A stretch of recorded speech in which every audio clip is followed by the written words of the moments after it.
Hi guys, it's Janita back again with another video.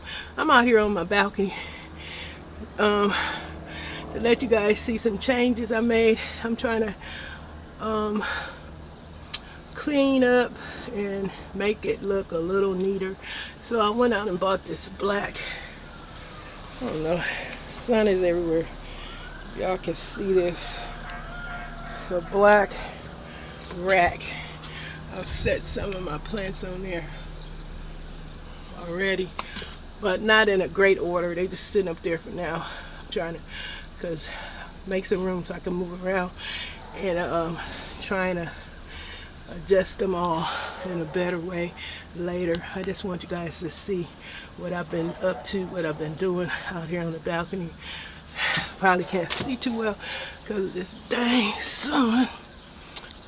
Anyway, I'm gonna make another video later when I get it arranged better out here so I can, ouch, oop, that my knees pop. Oh, ooh, ooh, ooh.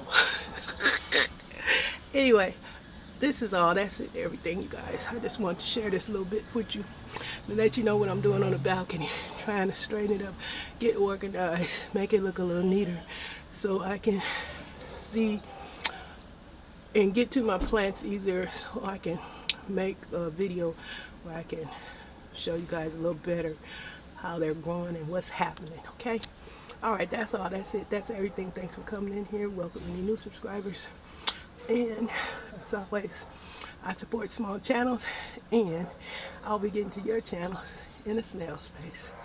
Bye for now. Talk to you later.